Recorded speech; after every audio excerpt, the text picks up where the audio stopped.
Hello, listeners. Welcome to Tales of Abundance. I am Dr. John Oberg. Joining me, as always, my co-host, Randy Lorensen. Randy, big question today. Why settle for less? That is a good question. Yeah. And I don't have a single good reason for you. Okay. Well, let's not settle for less. All right.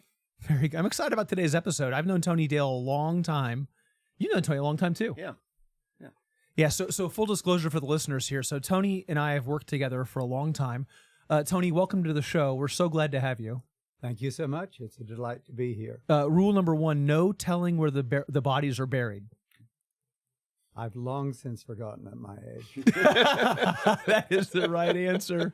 That is the right answer. Tony and I started a company called Sedera Health back in, was it 2014? 2014. It officially started? Mm-hmm. Although we started before that. We began thinking around it, way before then. Yeah. What an amazing ride we've had with that company. And we're here to talk about healthcare. And so it's worth noting, Tony is a medical doctor trained in Great Britain. Correct. In London. In London, Royal Hospital of St. Bartholomew. Yeah. And it really has an amazing story of mission work and how mission and medicine fit together. And at some point, we'll have you back and tell the whole story of how your family ended up here in the U.S. Really amazing.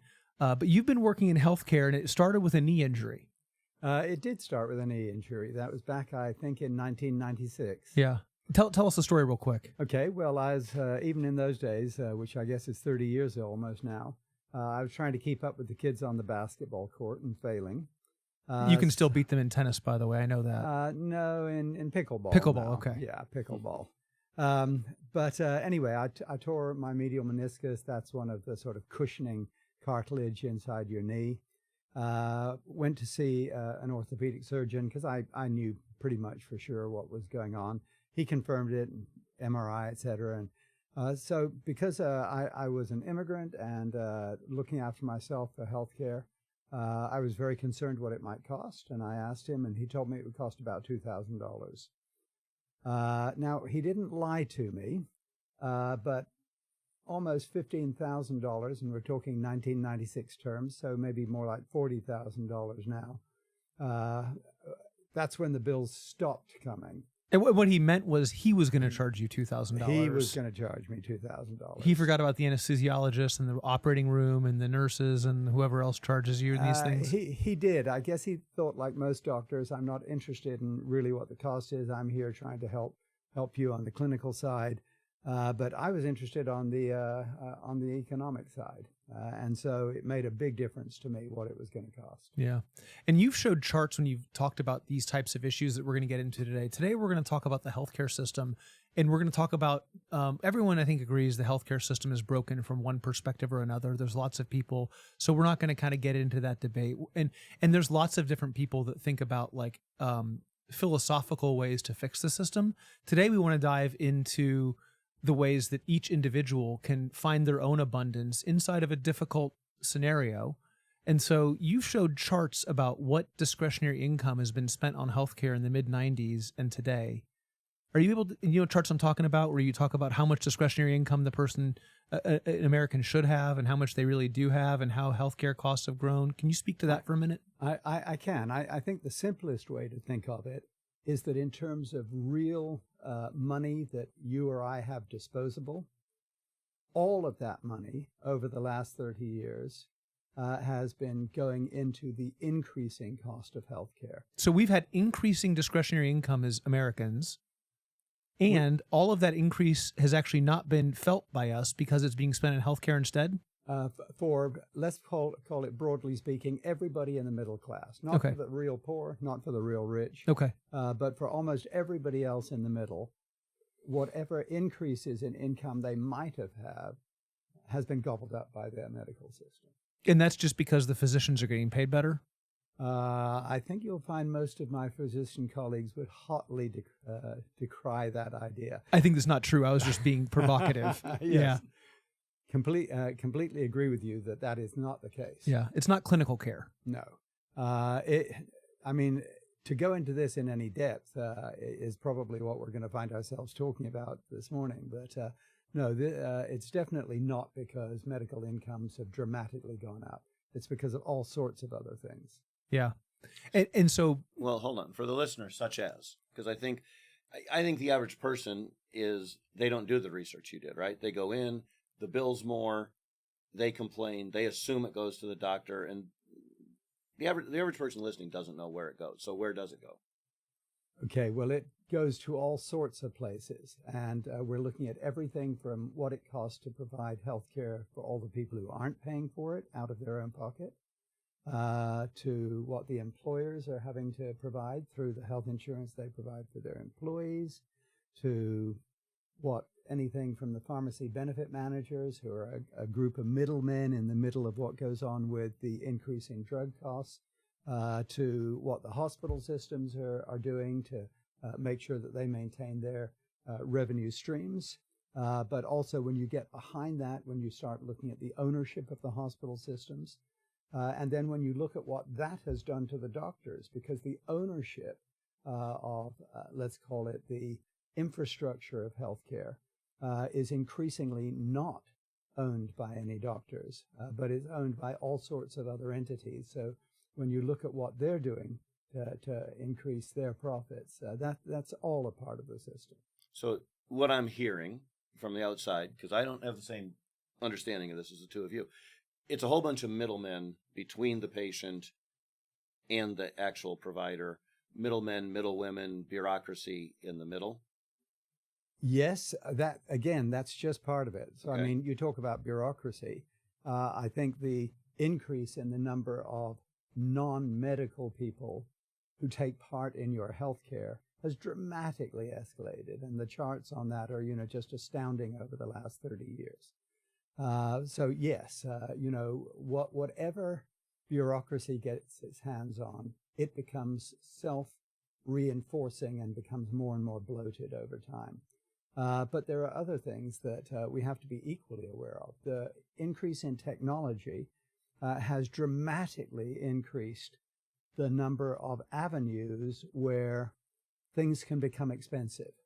And that has an impact that you have to think about and think through.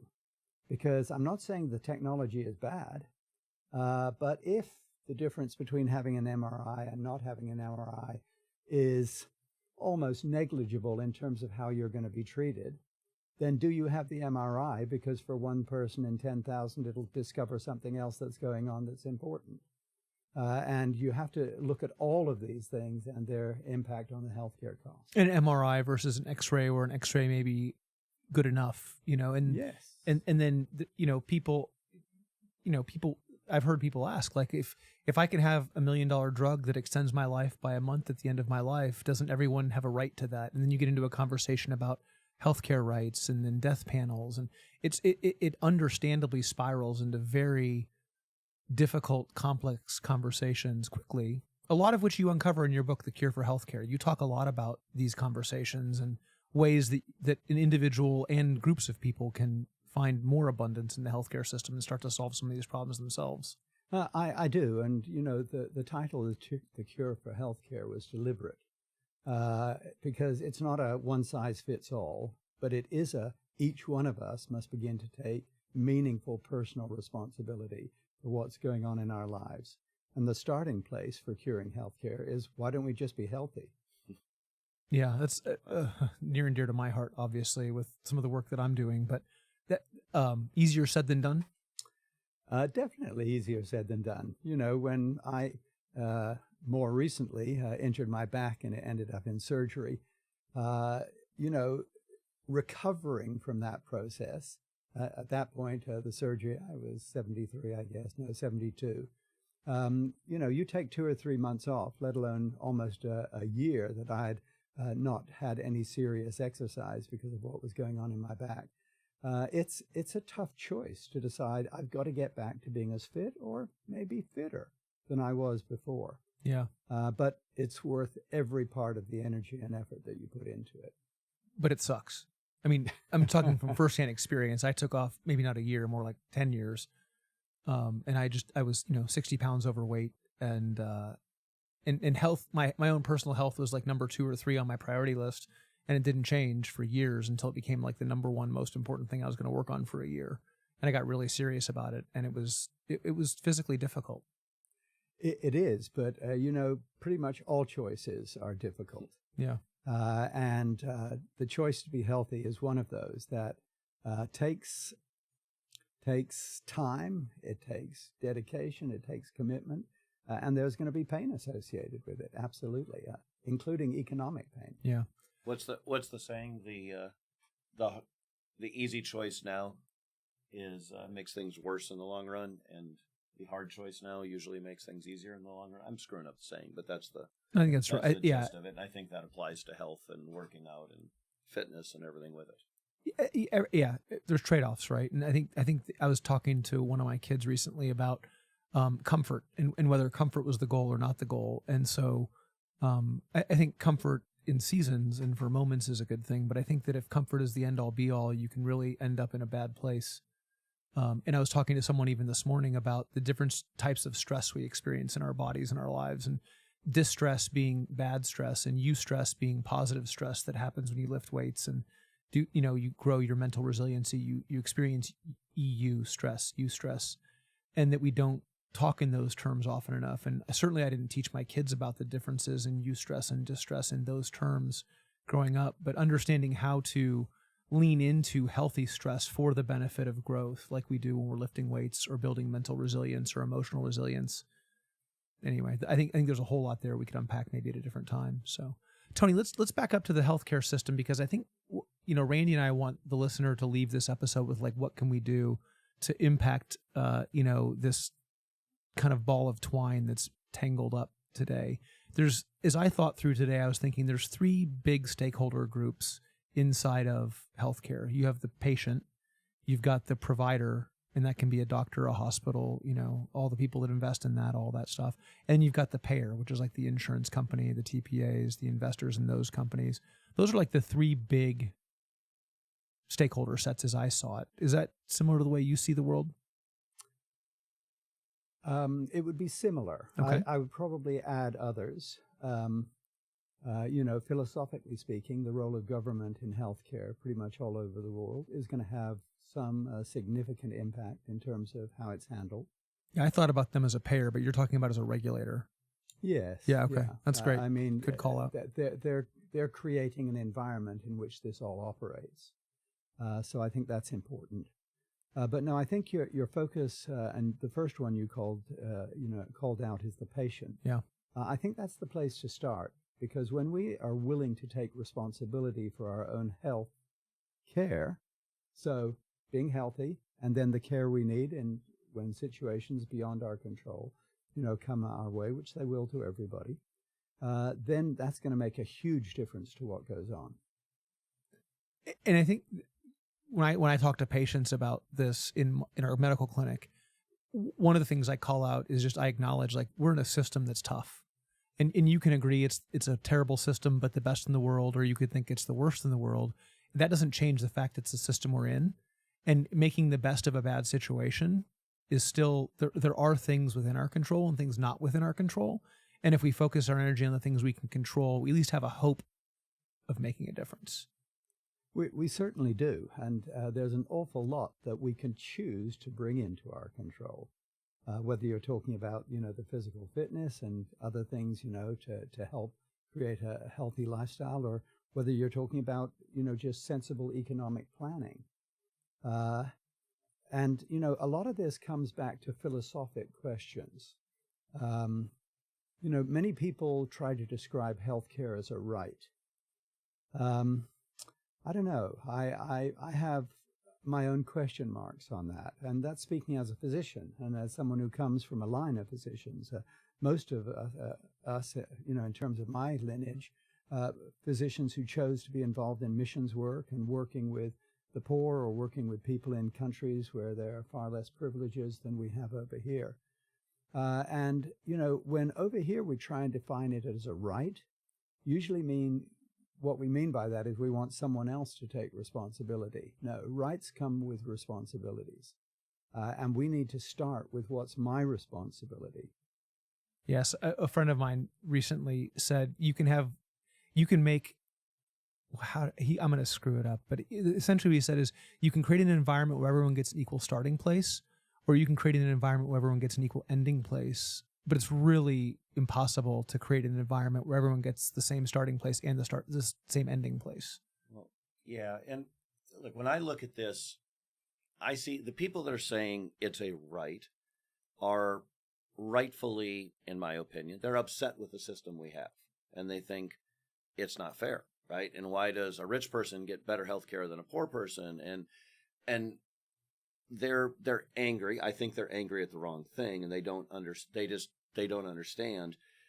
And my answer to them, or my question, I guess, to anybody that thinks that is, for it to be a right, somebody has to provide it. You're asking somebody else to do the work, whether it's the physician, the administrator in the hospital, whoever. And my real question about rights would be, what percentage of their work do you have a right to, right, without paying it, which is a... Well, I love the way the American, founders put this. And they say we have the right to life, liberty, and the pursuit of happiness. Okay, that's really putting the responsibility, I think, pretty clearly on each of us. And, in more sort of economic terms, or the sort of language that is used nowadays, there's an awful lot of talk about equity rather than equality. And we need equal opportunity. That doesn't mean we're all going to end up the same place, because we're not all choosing to do the same things. And, there are many things I've given up so I can do the things that I do.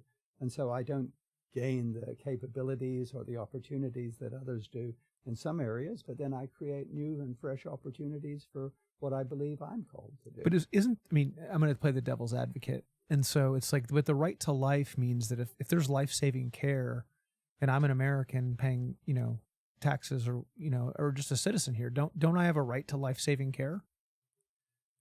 Well, maybe and maybe not. Let's go to the other end of that question, which would be end of life. All of us are going to come to a place where, our life is going to end. Can I rail at God that he's decided that my time is over? I guess you can rail at him, but it's not going to make any difference. That's just part of the world that we live in. And so the idea that something is a right, to me, talks more to my obligation to fulfill what that right might provide, rather than someone else's obligation towards me. So that would be a place I think others may have a philosophical difference with you. Yeah. Yeah, and we can get into a whole debate about that. Absolutely. But so I'm going to go back to but if I'm sick and I'm at the emergency room, like the government has said that if I show up at an ER, I need to be treated if it's life-threatening. I think that's totally appropriate in a society that can afford it. Mm-hmm. And here in the States, we can absolutely afford it. But I've spent a lot of time in, the Far East and in Africa and other places. And for most of the world, they would love to have access even to the most basic of medical care. But it isn't an inherent right in that sense. As their societies become more affluent, as they begin to take a greater responsibility for the poor among them and whatever, that different societies are going to need, then people will begin to experience some of these blessings of abundance. Okay, but it doesn't come without a price. And America has paid a price over centuries to develop a system where people have access to all sorts of things. Now, when we then look at that and we talk about, well, what is their right? Even that's not simple. Does a person have a right to endless abundant care? Because that right can get unbelievably expensive in our countries, the Western sort of societies where we have access to an extraordinary abundance of medical care.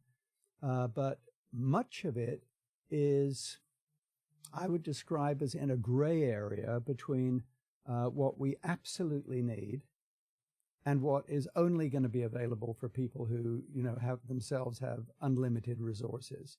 Yeah, I think that's, there's a whole bunch of things to unpack there, right? I think my father-in-law passed away, relatively recently. and heart condition, and he was in a cardiac ICU, and there was a number of procedures they could have done to try to revive and bring him out of a coma. But the percentage chance was so infinitesimally low, and we knew that he was not in a place where he would want that type of thing done. And so the cost wasn't the determining factor, but the reality is that we probably could have spent $1 million in taxpayer money hoping for something that was statistically not going, like, less than 2% or something like that.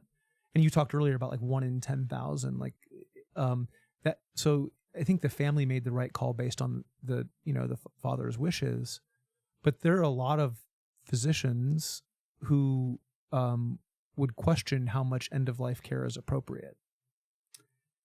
These are difficult areas, and maybe I could tell you a story. When I first qualified from medical school, going into my sort of internship time, my first rotation was in the whole sort of general area of medicine as compared to surgery. And I worked for a really fine physician who was absolutely awesome with the patients. But I noticed very early on, he would never be honest with the patients about the fact that they were dying.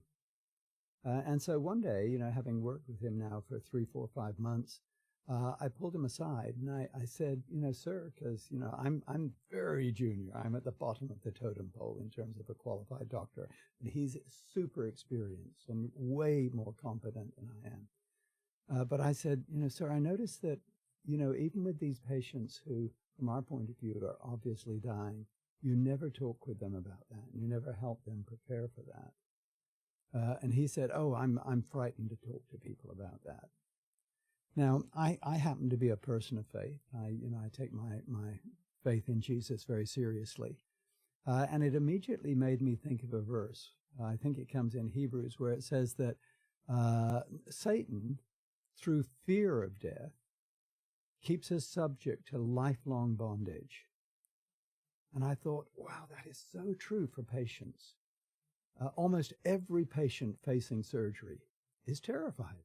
Even though that they know the surgeon is a great, surgeon, it's all going to, they're terrified because of what they're going through and putting their life, so to speak, in someone else's hands.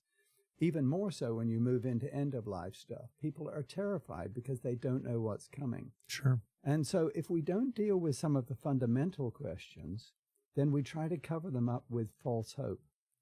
And the endless money and the endless medical care spent to prolong life for a week, a month, a year, is raising all sorts of challenging economic questions that wouldn't be there in a context where actually to do well in this life is great, but to do well in the next is even better. So I want to come back to that in a minute. I want to kind of keep going. I want to dive deeper into what some people are terming death panels and how we kind of, because, at the end of life where someone is certain to die in the next day, it's easy to make that decision. But where you have a younger patient where like that gets to be a real sticky wicket really quickly.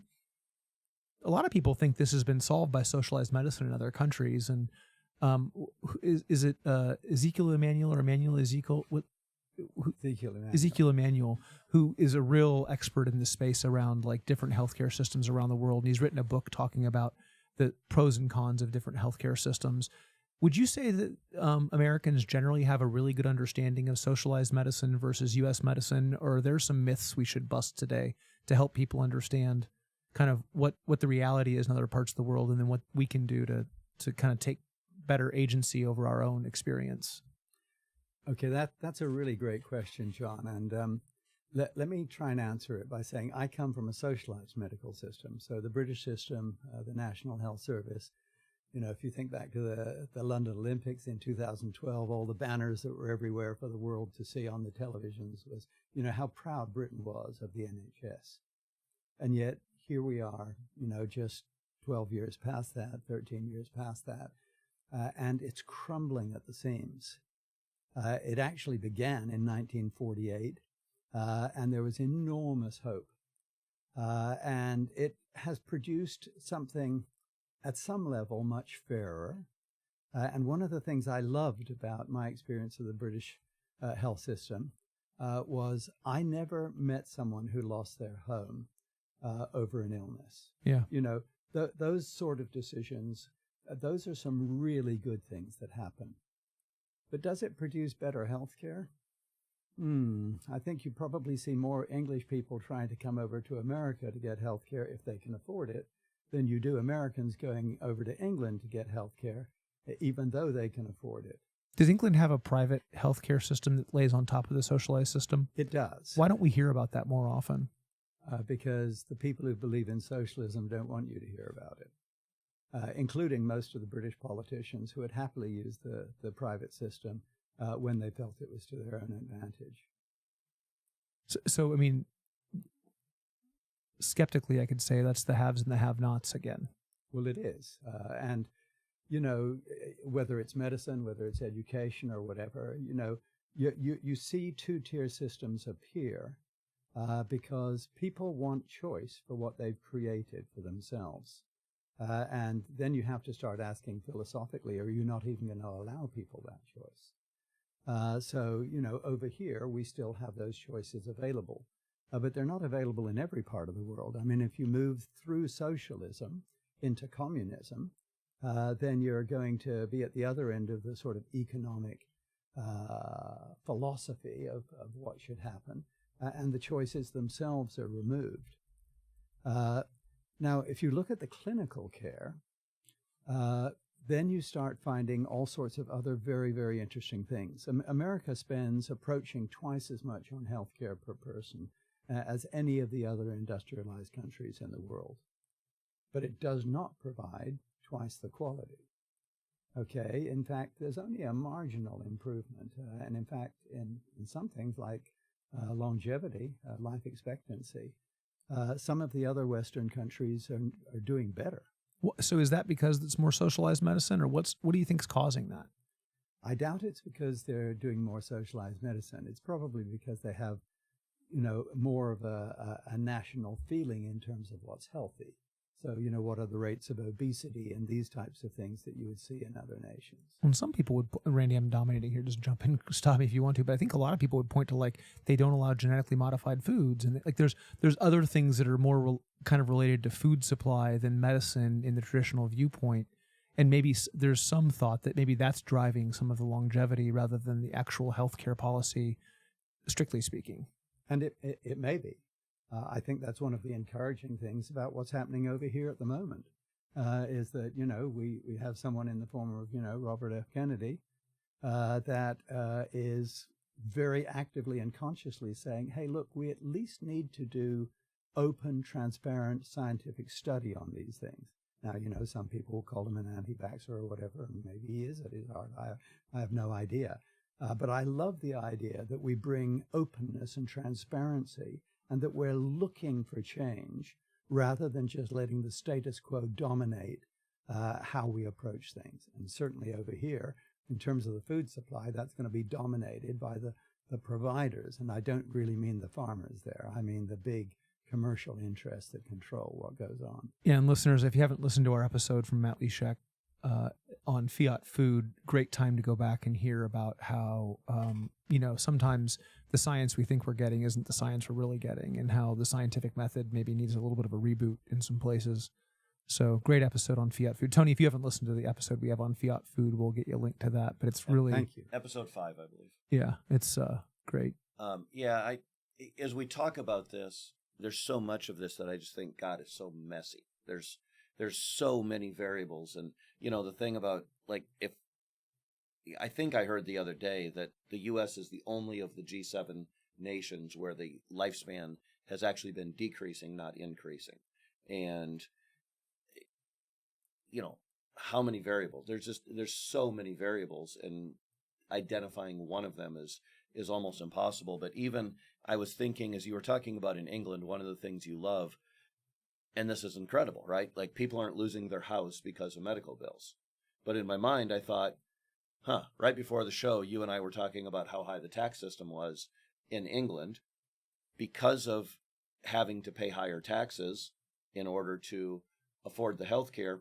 How many people don't have a home or can't afford a home because of the higher taxes to pay for the health care? right? And how do you compare those two numbers? And this is where, different nations come to different conclusions. Right.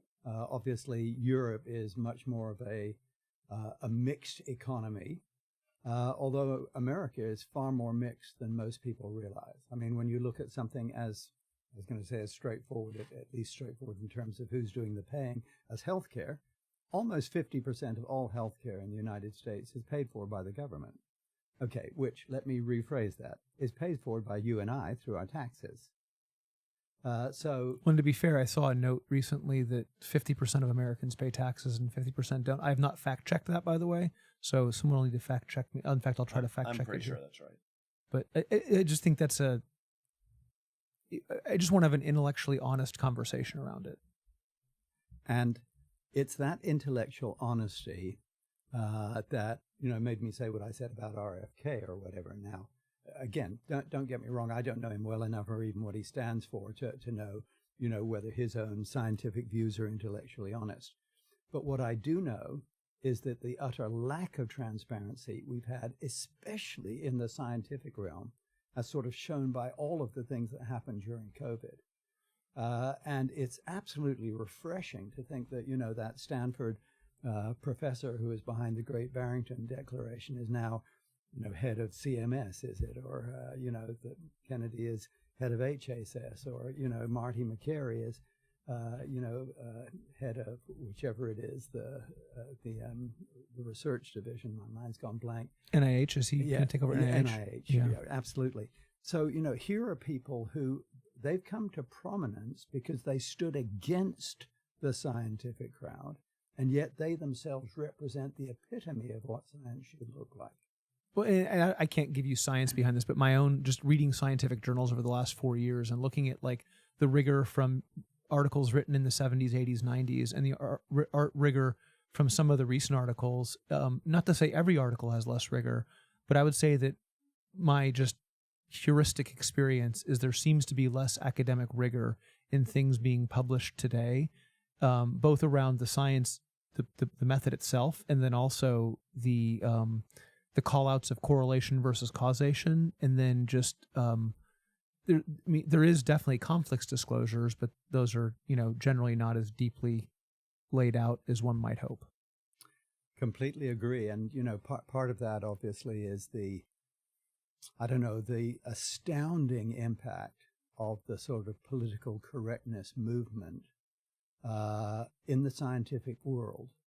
And I think that's a tragedy, because it actually, unfortunately, then makes us skeptical of all sorts of things that maybe the last thing we need is skepticism. I mean, look at the way polio has been handled, or smallpox, or whatever. Tremendous things have happened. But now the public is very skeptical of the medical and allied professions and other sciences as well, because there's all this hidden stuff where people are not allowed to speak against the status quo. By the way, a little fact check. This is Grok, right? So take it for what it's worth. But in 2022, just over 40% of Americans paid of households. So 40%, just over 40% of Americans paid zero federal income tax. And I also asked it to tell me the percentage of Americans that are net positive taxpayers, right? That basically are paying more than they're taking out. And that number is more in the only 20 to 30%, which really means 70 to 80% are. So about 40% of the people pay nothing, and there's about another 30 to 40% that take more than they put in. Yeah. Right. And, there's room to argue that you want to do some equalization, that, you want to see people able to take more because they need more. But, this comes to things that absolutely impact healthcare as well. That part of the choices there in an abundant society is that when we're looking for how we can give rather than receive, okay, that'll impact all sorts of things. So, someone like myself, I've been very blessed. I don't mind the fact that I've paid, far more than most people pay in taxes. But I would mind if they tried to take it to a place where it disincentivizes me to be creative in the way I've tried to be with my life. I think there's a difference between a gift given freely and something taken, right? And they may have both the same net impact from a value perspective, but there's an emotional component to that for sure too. And absolutely, yeah. And so, but that also means like when I give a gift freely, if someone does something that I would view as squandering that gift, I can only judge that as squandering if I haven't truly given the gift freely. Does that make sense? In other words, a gift given with strings is not really a gift. But if I'm being taxed on it, then I think I do have a right to make a judgment about how those dollars are being, stewarded, right? So I think there's some, but again, I think we're getting off the topic of today's. But to take that a step further. Yeah, sure. I mean, Tony has given freely of a lot of, on top of the taxes, right? And done different things and has been very generous. Compare that to what the government has done with your money, right? Like, yeah, I mean, the sort of stuff yeah, that is coming out now through, the Department of Government Efficiency or whatever, is just astounding. The complete lack of respect for the fact that someone has worked hard to pay that tax dollar. And to have it squandered on all sorts of ridiculous fluff is crazy. I we're going to get off into you would have been a much better steward of that capital than them, right? And almost anybody would have been. Generally speaking, we all look after our own money better than we look after other people's. Yeah. So I think if we looked at kind of the problems that are happening, Tony, there's a whole lot of systemic problems.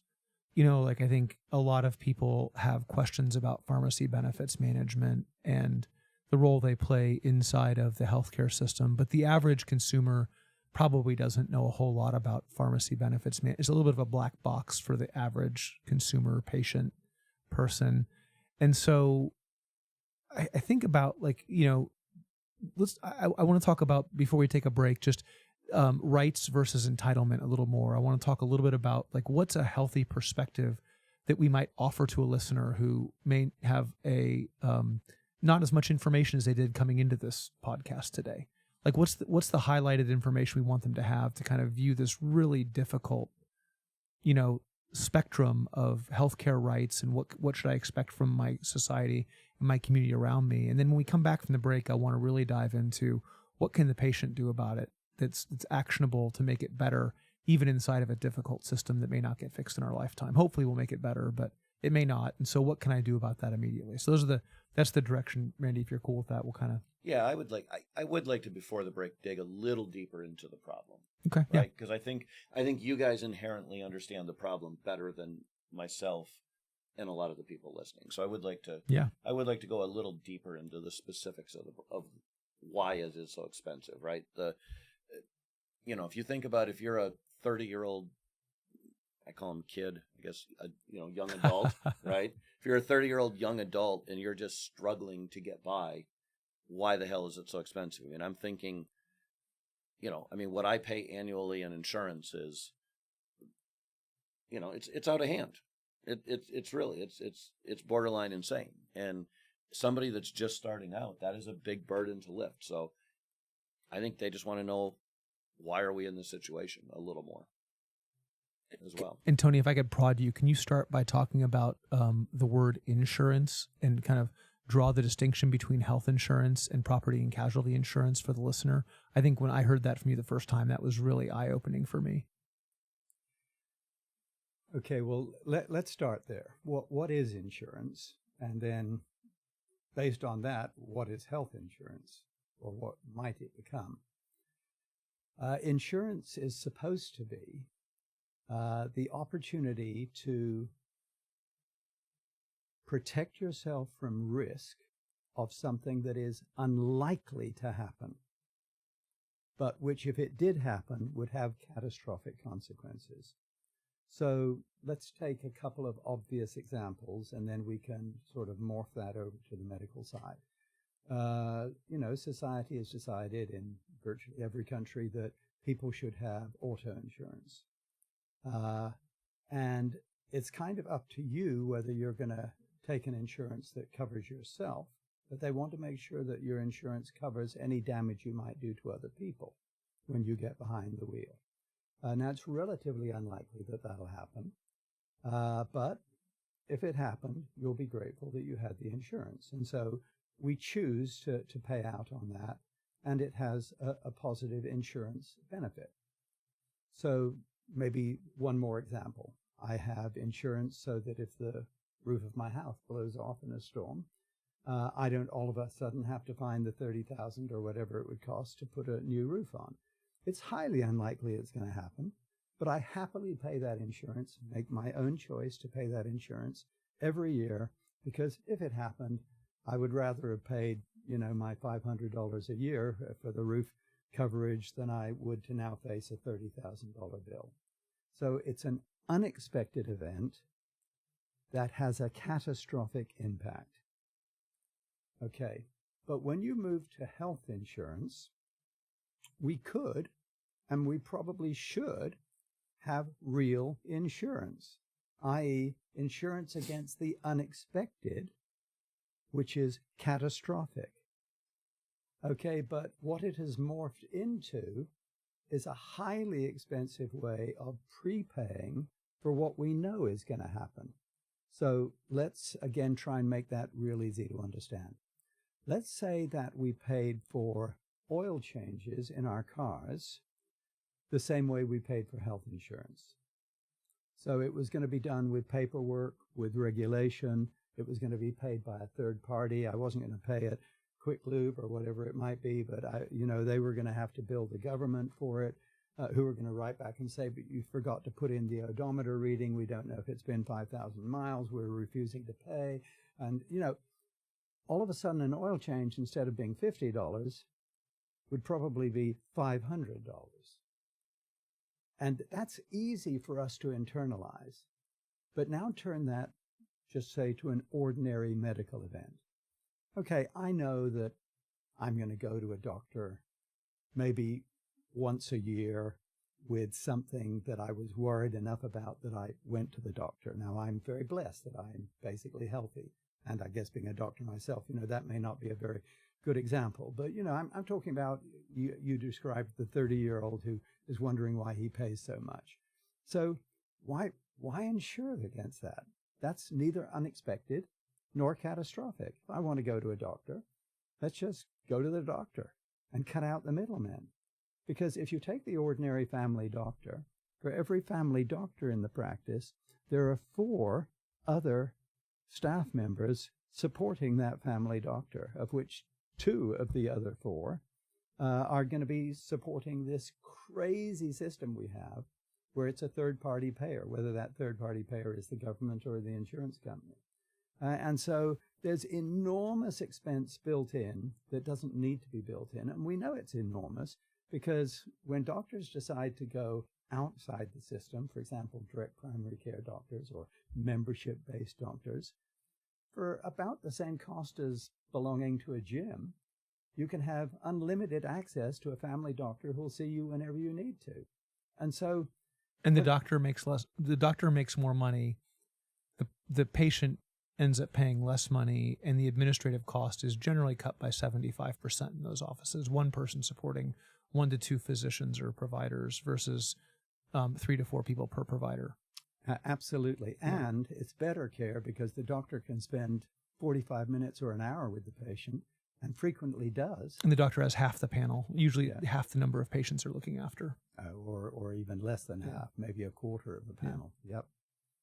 So I think that begins to raise the real question of what is health insurance? The trouble is, because we think more in terms of rights and responsibilities, okay, we've allowed the whole system to morph to where it's my right. I'm an employee. I should have high-quality insurance paid for by my employer. Well, you can pretend it's paid for by your employer, but actually it's paid for by you because now you don't get it in your wage packet. I mean, would the typical family man who's, paying $20,000, $25,000 according to the CAS family foundation for their family's health care prefer to have it in their wage packet where they can make their choices and where they could belong if they want to one of the medical cost sharing programs, or they could choose between different types of real insurance and maybe only pay, 5 or 8 or 10,000 instead of 20 or 25 or 30,000. But at the moment, most people don't have those choices because they've not taken the responsibility or not been allowed to take the responsibility to make good choices for themselves. I recently saw an executive who valued health insurance more than a $40,000 or $50,000 difference in their wages, and the insurance was, $1,500 a month or whatever it was. And it was, the math just didn't make sense to me at all. But that's how ingrained this emotional process is. And I'm not making a value judgment about what someone should believe, but I am making a value judgment about our ability to look at the math and just, again, have the intellectually honest information and then make the decision. Because if someone understood that and then made that decision, I'd be fully support that. What I don't support is someone not fully being able to see the math and understand how that plays out for their family.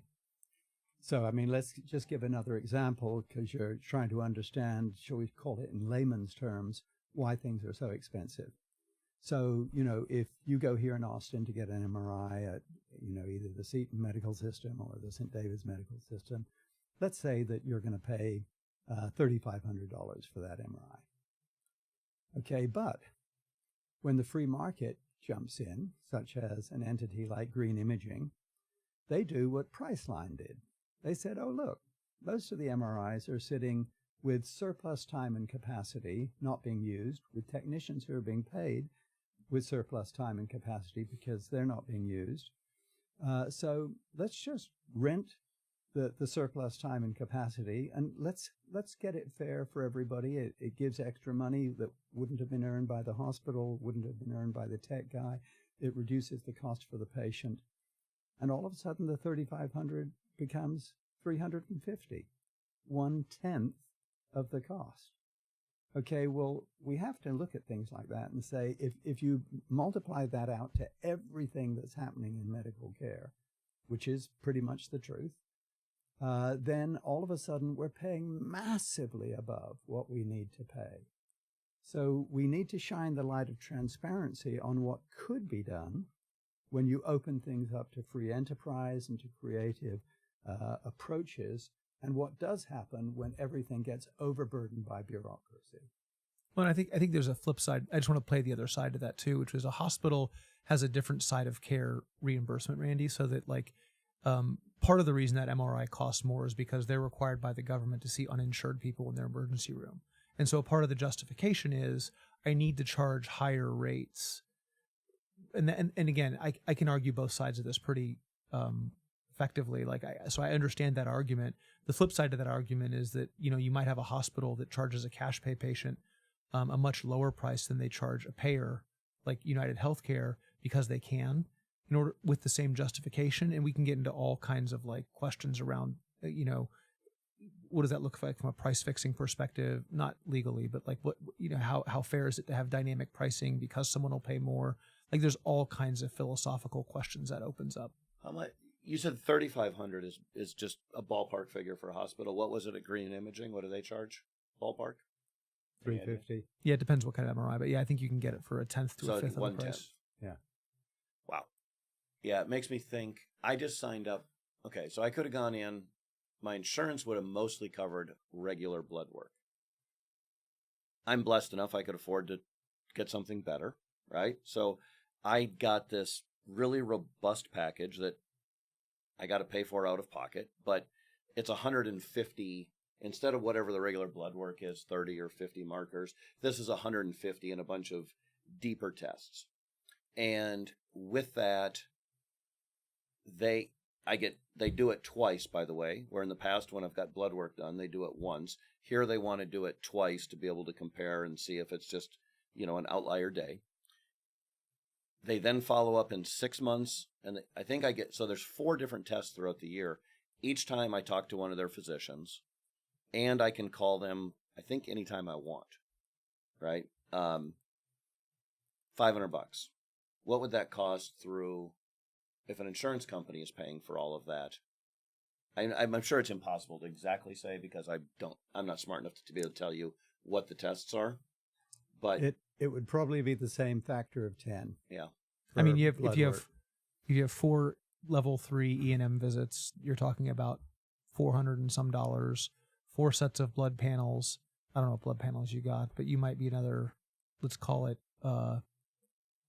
$320. Then you have audio visits in between. Like I think, definitely more, right? Like I think, and again, you got to support all of the billing practices on both sides, on the physician side, but then you have all the people on the payer side that are being paid to receive all that billing paperwork. And then you have all of the people that are being paid to try to watch out for fraud, waste, and abuse. Then you've got the compliance arms that deal with like the doctors talking to the doctors, trying to keep costs down. Like there's a lot to the system. Yeah. I mean, that's one person. My regular insurance covers 4 people, right? But I pay way more than that monthly. And this is I did it and I thought, well, this is actually really a huge bargain. So whether it's 10x or 5x or 15x, but then when you go to, and again, I think, but to Tony's point about like catastrophic events, when you have somebody who has cancer and they have, unexpected, life-saving treatment needed, right? You're not going to find a cash pay and a kind of fee-for-service pay that are radically different. Although today there are groups looking for bundled services that are saying, how do we reduce the cost in the high expense areas of medicine, like maternity care and cancer, and help me out, Tony. There's a bunch of other bundled services that are really high. All sorts of surgical care is now done in bundled ways. Yeah. So even in the high cost things, there's so much smoke and mirrors, and they're different entities that, shall we say, take advantage of the system. So, I mean, if you took something like oncology, the cost of drugs in oncology compared with the actual cost is amazing. Well, and part of my frustrations, not that, or part of my observation is that if you talk to any one person in the system, I don't know that I could point to someone. There's obviously bad actors occasionally. It's a pretty small number of bad actors, if I had to guess. Pretty small number. But lots of people with blinders on trying to solve the problem that's a part of their job description, and it's without thought to the unintended consequences or fixing the system at large, and not a whole lot of people looking at the system at large saying, how do we wring this out and really solve this problem in a way that makes sense across the entire system? Because I've met a lot of doctors, and I've never met a doctor who specifically is a bad actor saying, I'm gonna screw the little guy by doing this. Or people I know that work in the payers, even the payer groups, the big payer groups of the world, they generally want to help people. Like they really are, and they have a limited scope of whether it's education, training, experience. Not a whole lot of people get paid to look at the system at large. Well, I'd really like to underline what you're saying there, because I'm guessing that 95%, 98% of those working within the healthcare system, whether you're talking doctors, administrators, nurses, people who clean the ward, whatever it might be, I'm guessing that the vast majority really want to serve the patient. But, and it's a big but, when a system has become perfected at what it does, which is extracting money from people at their most vulnerable points, the system itself corrupts the work that you find yourself doing. So one brief story, a friend of mine, very, very distinguished surgeon, a friend of his on the board of a major hospital. I think I mentioned it in the book. He was at the Cleveland Clinic, and just very distinguished. And one of the board members needed to get a vasectomy. And so asked his friend, because he was, in that realm. My friend said, "Oh yeah, I'll arrange for you to see one of the people here." And 6 weeks later, he sees the board member and asks how it went. And the board member said, "Oh, it went fine." But he said, "I've been keeping in my pocket this so that you would know one of the consequences." And he handed him the invoice, $9,000 for a vasectomy. And my friend thought to himself, and if I'd sent him to the local family planning clinic, could have been done for $250. $9,250. Wow. Okay, now it's the system that corrupts people. And my friend, the surgeon, said, and I realized that I was like a financial serial killer, that I do incredible work for my patients, except economically I destroy them. And he's now on the other side of the table, kind of like, I've spent so much of my life. When I first began looking into this whole, what do things cost? I mean, I remember one set of hospital bills for someone who had a simple, appendix removal, no complications, nothing, and they had almost $50,000 in bills. I looked at these things. Okay, well, he had on it. It showed that while he was in hospital, he had been dispensed. I think it was 50. It might have been 25 Tylenol. Oh yeah. Guess what the 25 Tylenol cost? $3,500. Okay, I mean, you can get in the gift store in the same building that would have cost like $25, and and Amazon it would have cost $5. Yeah. Yeah, I mean, so it's the system has become corrupting, and again, forgive me, sort of putting faith up front, but when you look philosophically at what goes on here, the Bible actually says the whole world lies in the power of the evil one. And it's like there's something inherent in the system that we as people allow ourselves to get corrupted. And part of that for people in the system is I've got to identify myself as that financial serial killer and say, what am I going to do about it? Yeah. How am I going to have an impact?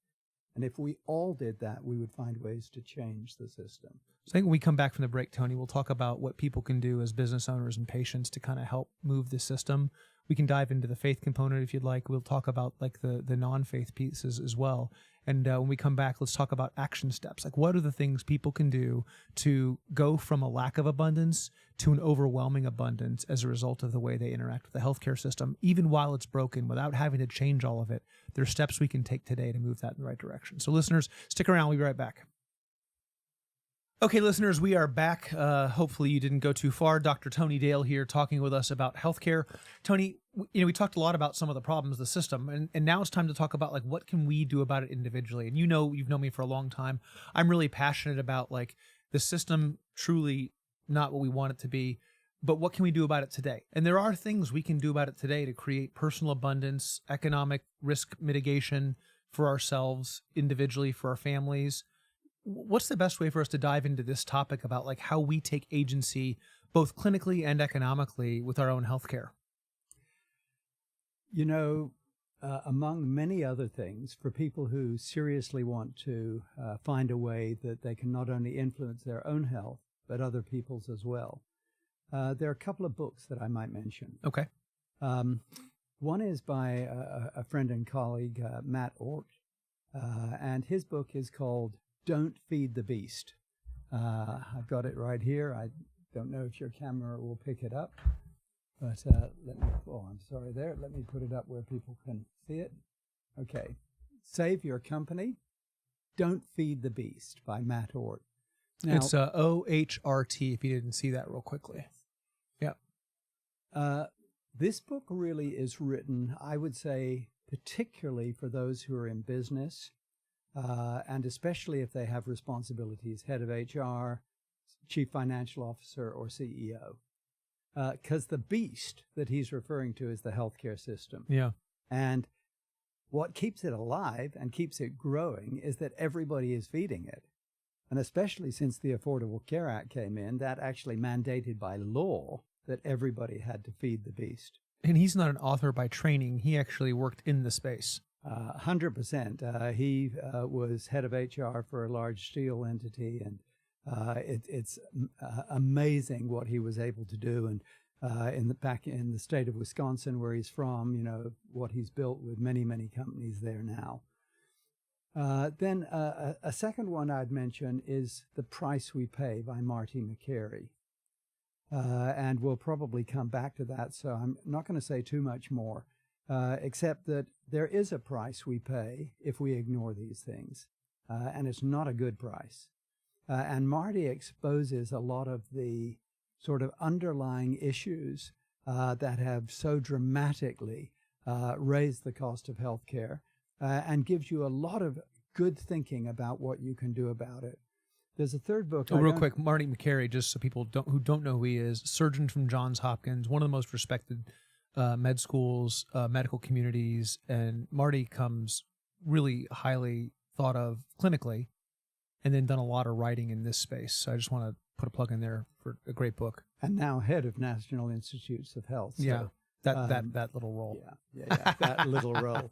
That's a big responsibility. You're talking someone right at the top academically and scientifically of what's going on in medical care. Then there's another one. I'm not sure I know the accurate title offhand, but how I think of it is never pay the first bill, or never pay the bill, because everything about medical pricing is obscure, and it's deliberately so.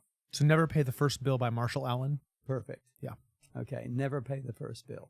And other ways to fight the healthcare. Yeah. Something. And so you need to understand that the bill that you're given does not need to be the final bill. It's not a true price, because there was no true transparency to start with in terms of how you approach the price. You know, typically if you ask the doctor, oh, what's something going to cost? Like, you know, I told that story of me asking the orthopedic surgeon, he told me $2,000. Even his answer, he wasn't lying. It was an honest answer for his bit. When we subsequently had a conversation about that after the event, I pointed out that meant in terms of the time that he spent with me, he was earning about $4 million a year. Now, I'm sure he wasn't earning $4 million a year. And to be honest, I wouldn't begrudge it to him if he was. He's a good doctor, and I value that. But I value the transparency that lets us know. And as patients, we need to take the responsibility again for saying, I should ask. And if they don't know the answer, then I'm going to dig a little bit harder. Because imagine if you went to a car dealership to buy a car, and they said, well, look, you know, you're certainly welcome to take the car off the lot today, but we just need to get, you know, your name and address and credit card and, you know, other financial information, because we don't know quite what you're going to pay for it yet. Or imagine, and this is not untypical, that you could go to one dealership and you could pay $35,000 for your car, and in the same town you could go to another dealership and get exactly the same car for $85,000 or $350,000. You would feel cheated, and unfortunately, that's currently the way the medical system is set up. And so you have to be willing to start probing and pushing and asking questions, which are sometimes uncomfortable. When I began doing this sort of stuff, I guess at this stage 30 years ago, to help people, many times they said to me, oh, but don't challenge the doctor's bill because, you know, he's really good. And I said, yeah, and I think I've been a really good doctor as well, but that doesn't mean that I haven't overcharged people because I didn't understand the system. And so begin to take personal accountability, and you'll find that just by asking, you can find all sorts of ways to impact what the costs are going to be. I think there's really good news in that, right? Because America is a system, and we're a community of consumers in the sense that we know how to buy things, and we like to buy things. And so I think if I was trying to give people hope around that, it would be like we're pretty decent at this as a country, and so we can actually be a part of the solution by just asking for. It doesn't need to be rude or combative, or it doesn't have to be a hard adversarial negotiation. It can just be asking for real transparency and asking for why. I did this with, you know, one of the hospital bills for my family, and I got the CFO of the hospital, a smaller hospital, on the phone, and I just said why, and they said I don't know, and I just was very gracious with them. I was like, hey, well, no problem. Can we figure that out, and then we can. And the price, of course, came to reasonable when they were confronted with just, can you help explain this to me? Like real, genuine curiosity. I wasn't upset. I wasn't angry. I wasn't feeling entitled. I just said, hey, look, can you just please help me understand? And if they don't understand it, then just not backing down from that. John, let me tell another story, because Yeah. again, I want your listeners to know that by doing the simple things we're describing here, asking, we can do so much to protect ourselves. I think of a friend, he was CEO of a company, and I knew him through a local round table. And his daughter had been injured in a sporting thing, had injured her ankle and needed some surgery. And he had a high deductible insurance plan. So his deductible was going to be $5,000. Yep. So he reached out to me because he knew what I did. And he said, Tony, is there anything I should be doing here? At the time, you were running a group called the Caris Group that was doing medical bill negotiation for payers. That's probably an important thing to know. Yeah, So he reached out knowing what you were doing for a living. Right, Mhm. right. So I said to him, well, you've got a $5,000 deductible, but nowadays, this wasn't true 20, 30 years ago when I began doing this stuff, but nowadays nearly all hospitals have a cash price. I said, why don't you reach out to the hospital and just ask them, hey, if I don't use my insurance at all, what would it cost for me to pay cash? And the hospital told him, oh, it would cost you $3,500 just to pay cash, less than his deductible, even though he had insurance. So with his insurance, a partial payment was $5,000. With cash, the full payment was $35,000. And by the way, to the hospitals, I guess on the hospital's balance sheet, just to emotionally, like it may have taken them half a year or a year to collect their money, and they valued having that cash today, but that's still, I mean, yikes. Yeah, I can relate to this, by the way.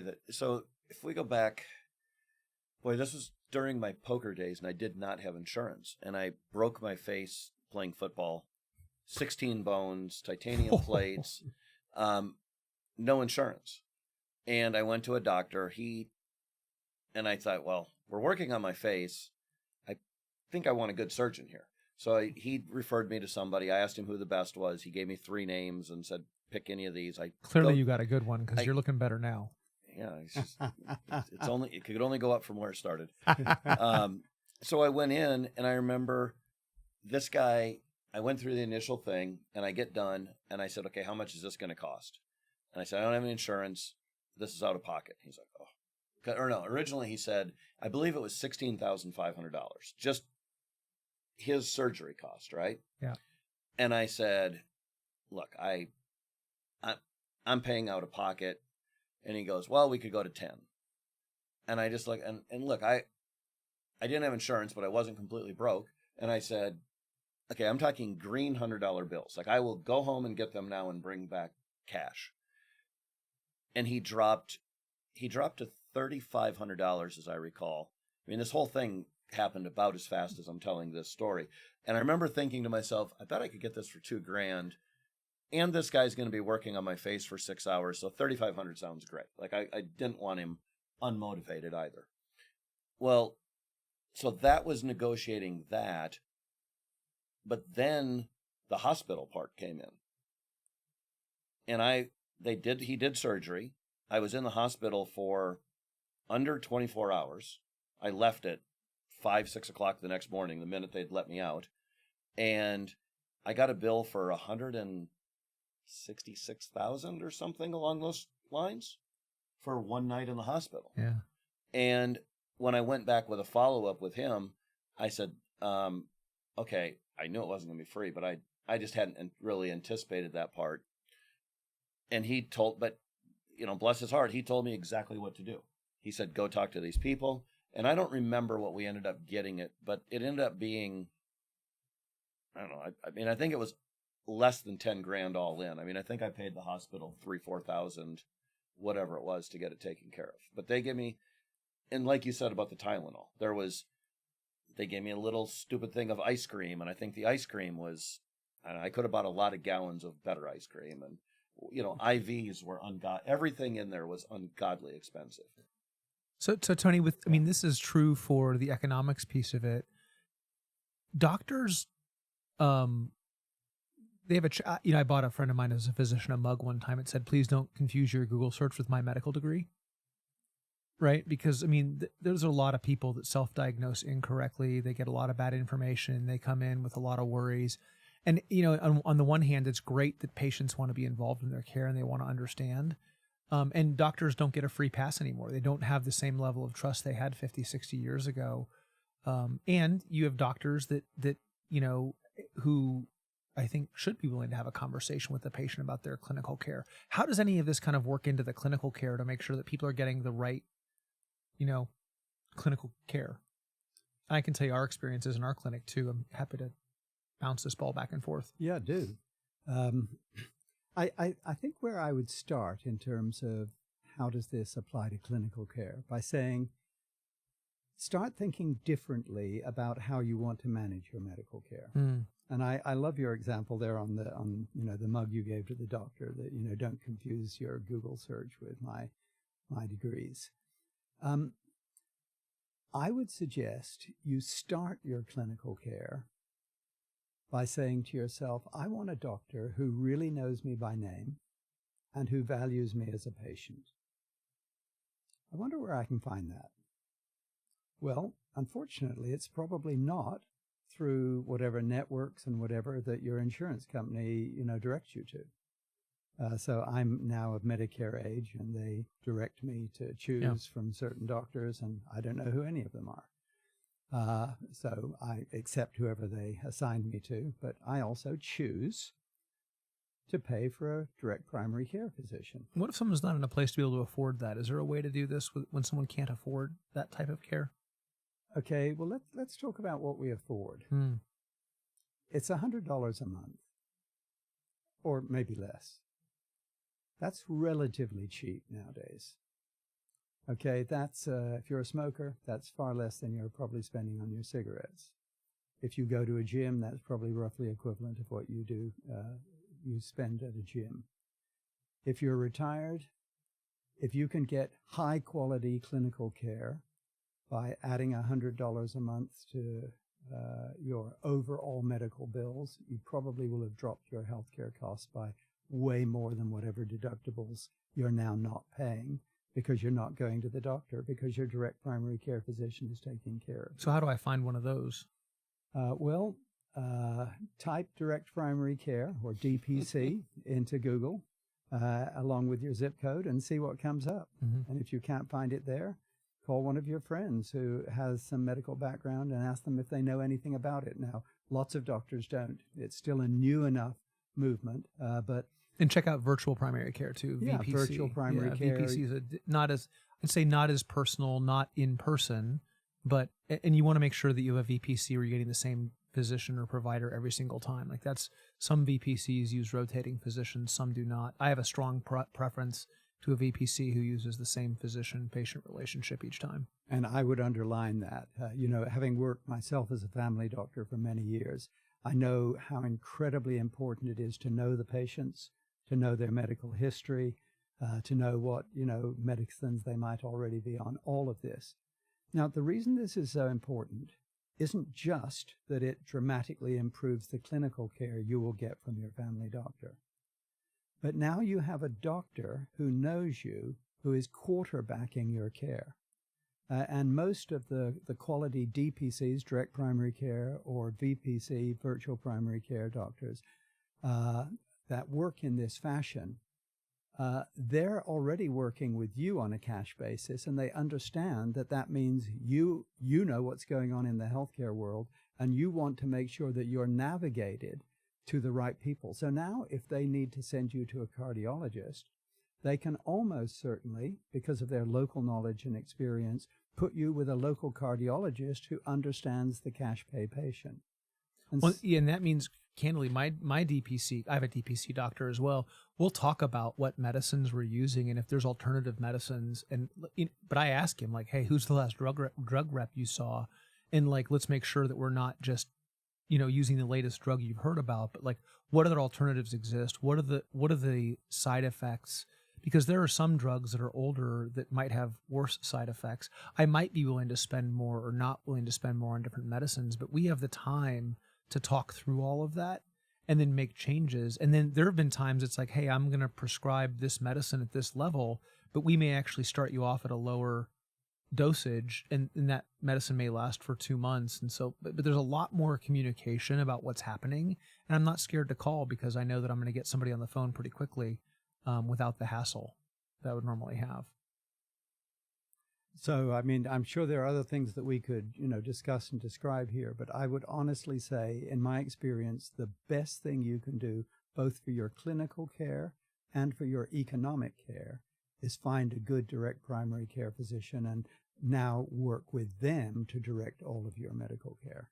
And what about other things? Like, I think about like writing your questions down so you don't get nervous. And because some doctors can not mean to be in a hurry, but they can still seem in a hurry for a patient and kind of in and out of the room. Okay, well, again, you can choose your doctors. Mm-hmm. And so, something as simple as, does the doctor look at you, or is he just spending all his time looking at his computer? I think those are important questions. Now, understand, again, the system has forced people in a certain direction. Please don't think that I'm saying the doctor is a bad doctor because all they do is that they seem to sit there and, type into the computer. But we do have choices, and this is personal responsibility. And so if your doctor isn't comfy answering questions or is hurrying you or whatever, again, find a way to be polite and friendly, but to say, Doc, I can sense you're really under pressure today. Is it working, or would it help you if I came back? But if they're really not interested in that sort of thing, then look around, ask your friends, find out where you can find the sort of doctor that you want to have looking after you. Or even just saying, I feel rushed, will often slow many physicians down and kind of snap them out of that moment. So even if if you don't feel like you have the time, energy, like I think just saying, hey, I feel rushed, and then having a list of written questions can be a really helpful way of, and about not just the condition symptoms, but about the medicines. And, look, it takes, I think I saw a number somewhere that it takes 17 years for a medical innovation to get fully pushed out into the system.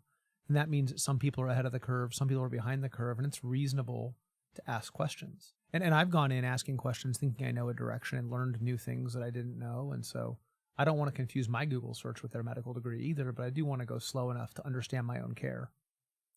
And and I want to encourage you, don't despise your research on Google, or maybe use ChatGPT or whatever it might be, because the information out there now is astounding. Yeah. And so, my wife and I, we're both physicians, but we happily go out there and look at what's happening because it's impossible. That 17-year figure, John, you gave is accurate. I've heard it elsewhere. The typical doctor does not know almost everything that is going on in their field because they haven't researched it since medical school. There's so much of it happening today. It's so fast. Yeah. Yeah. And so if you had kind of we've heard a couple things today about, takeaways. One is to ask questions about the economics. Two is to make sure you select a doctor and consider a DPC. Any other big takeaways that you would have for a listener today? Always be a learner. Yeah. And especially when you're dealing with physicians, they're almost taught to be arrogant. I don't know how else to put it. If you saw Patch Adams, you saw a wonderful example of, someone trying to humanize, other doctors. And I trained in a medical school that was very like, what you saw in Patch Adams for its snobbery. But recognize that they're people just like you, and they really respond to friendliness. They really respond to friendliness. And so if there's something you want to ask them, find a way to put it, not that you're in any sense denigrating what they've done and how much you appreciate what they've already done, but you're wondering about.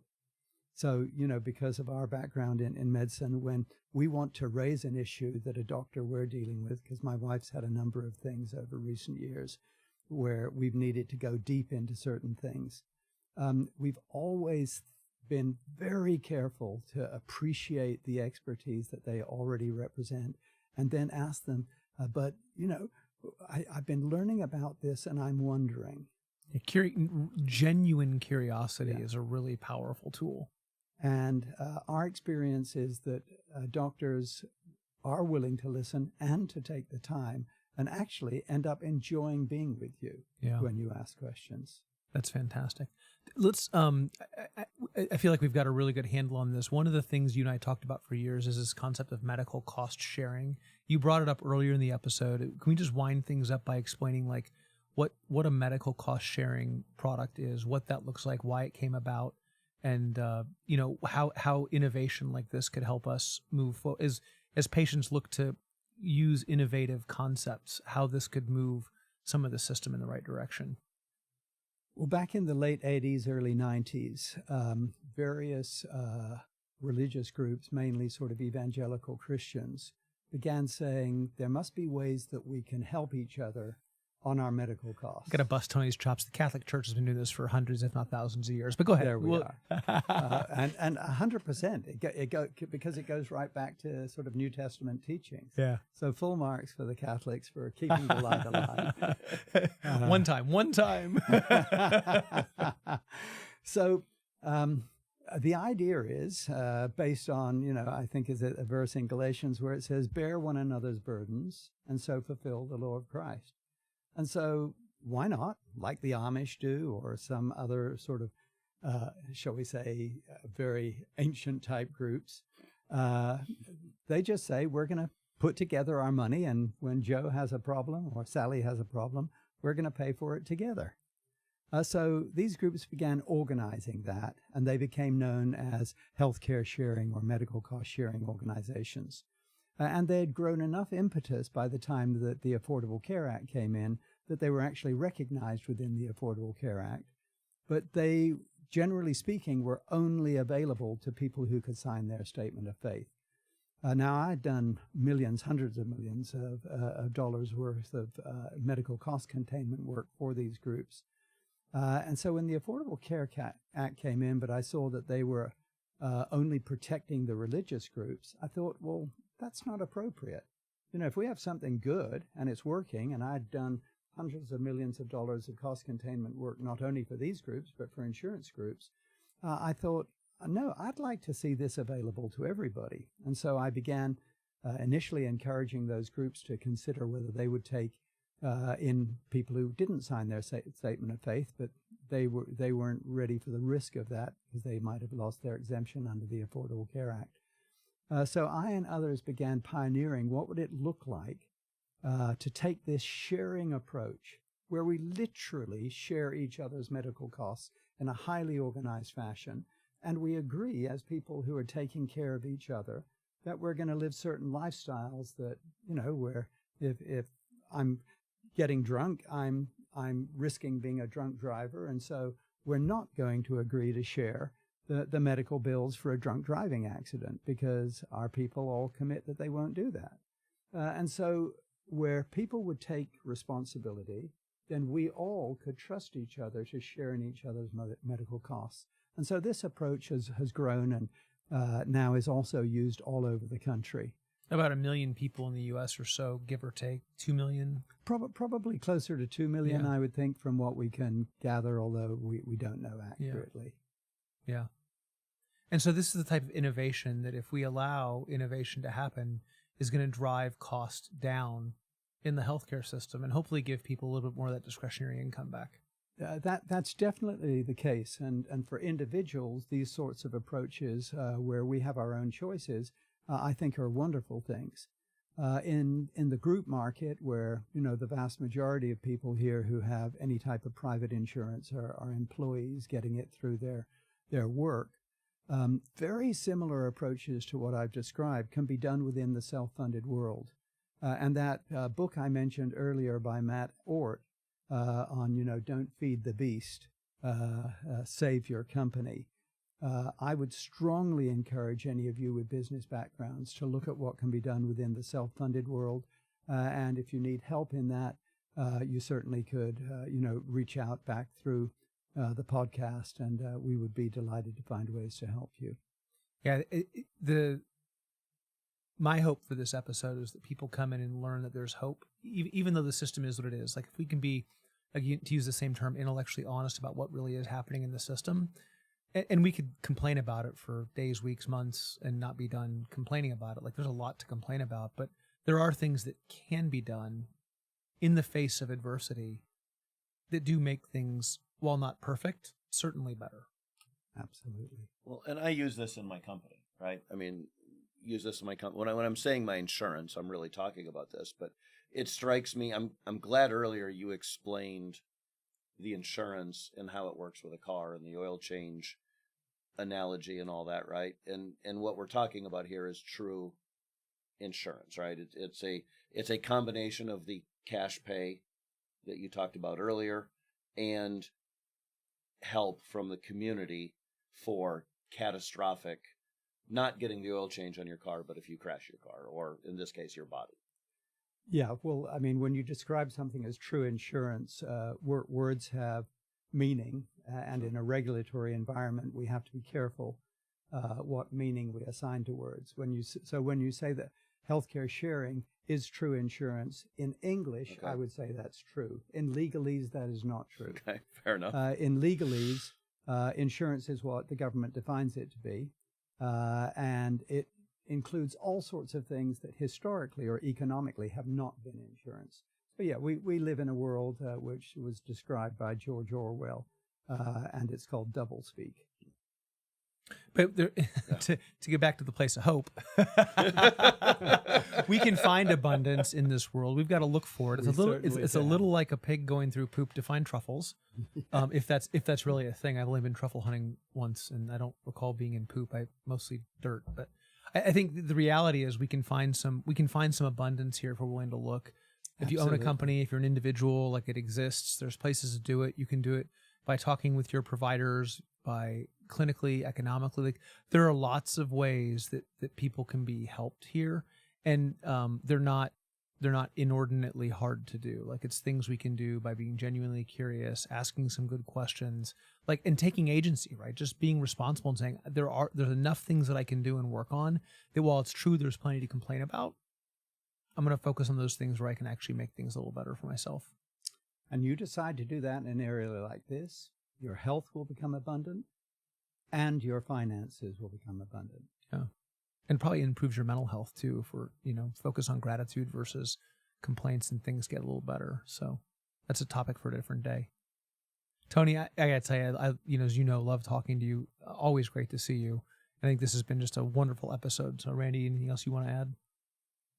No, I mean, I can't get the picture of the pig going through the poop looking for truffles out of my head, but it was dirt. It was dirt that I. But anyway, yeah. No, it's been fantastic, and I'm hoping listeners got as much out of it as I did, and getting some actual takeaways, steps, and things they can do to improve their health, and like you said, their finances and everything with it is fantastic. So thank you so much. I'm guessing we're going to get a bunch of questions, Tony. We're going to have to bring you back. There's other topics that surround this that are so interesting, and excited to get to those topics. Tony Dale has a book called The Cure for Healthcare.